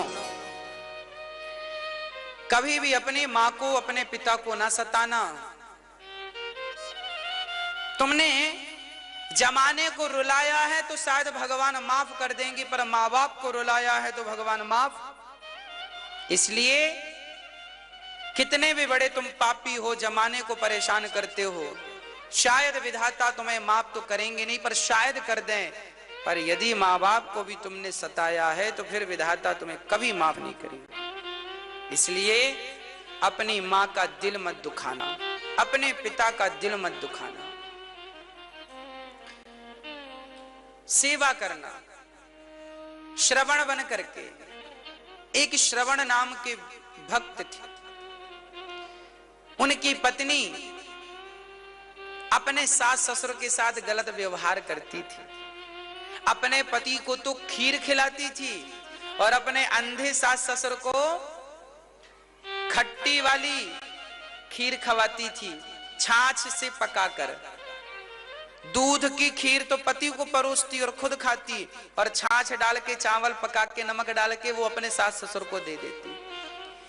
एक दिन पिताजी और माँ जी खा रहे थे, श्रवण जी भी आज बैठ गए। तो देखो, दोनों की थाली दिखने में तो एक सी थी, दोनों सफेद थी। पिता की थाली ज्यादा गर्म थी, तो श्रवण ने कहा, पिताजी मैं आपकी थाली ले लूं, मेरी ठंडी आप खा लो। पिताजी ने जब थाली खाई, खीर खाई, तो पिता ने कहा, बेटा आज घर में कोई त्योहार है क्या? क्यों पिताजी? बोली, आज घर में खीर बनी है बेटा, आज हमने वर्षों बाद खीर खाई है। श्रवण ने कहा, पिताजी खीर तो रोज बनती है घर में, मैं तो रोज खाता हूं, और आप भी मेरे सामने बैठ के खाते हैं। ना बेटा, मैं खीर नहीं खाता, मैं तो खट्टी वाली खीर खाता हूं। अच्छा, अब पिता की थाली उठाई और एक निवाला लिया, खट्टा था। समझ गए कि मेरी पत्नी मेरे पिता और मां के साथ ऐसा व्यवहार कर रही है। तुरंत श्रवण कहने लगे, अब मैं अपनी मां और अपने पिता की सेवा किसी और के भरोसे नहीं छोड़ सकता, मैं खुद करूंगा। और पिता से कहा, पिताजी आपकी इच्छा क्या है बताओ, अब ये आपका बेटा आपकी सेवा करेगा, बताओ आपकी इच्छा क्या है। तब श्रवण के अंधे माता पिता ने कहा, बेटा हमारी इच्छा है कि हम चारों धाम का दर्शन कर लें। अरे भारत का व्यक्ति जब देर सवेर कभी उसको बुद्धि समझ आती है ना, तो चारों धाम का वो दर्शन करना चाहता है। जाया करो, आप भी जगन्नाथ जी का दर्शन किया करो, आप भी जगन्नाथ भगवान के सामने हाथ जोड़ के कहा करो, प्रभु आपका दास आपके चरणों में है, प्रार्थना किया करो, प्रेम की निगाहों से उन्हें देखा करो। आपके लिए ही तो हाथ पसारे खड़े हैं द्वारिकाधीश जी, जाओ जाओ। श्रवण ने कंधे पर माँ बाप को बिठाया और चारों धाम की पैदल क्या कराई। अरे तब का बेटा माँ बाप को कंधे पे बिठा के चारों धाम की यात्रा करा सकता था, तो आज का बेटा कंधे पे ना सही, कावड़ पे ना सही, तो कार पे बिठा के तो करा ही सकता है चारों धाम की यात्रा। तो आजकल के बेटे अपने माँ बाप को चारों धाम की यात्रा कराएं, उन्हीं से उन बेटों की सार्थकता है। बहुत पैसा कमाना बहुत अच्छी बात है मेरी माँ, पर उस पैसे के कारण अपने बूढ़े माँ बाप को भूल जाना क्या अच्छी बात है? नहीं। कल हमारे पास ये मैया जी आई, देखो ये मैया जी हैं, क्या इन्हें अपने बेटे की जरूरत नहीं है? क्या बेटे को इनकी जरूरत नहीं है? इस उम्र में भाई कौन अपने घर से ऐसे माँ बाप को निकालता है? पर कलयुग है, ये देखिए वृद्धावस्था है, ये माँ है, आपकी और मेरी माँ है।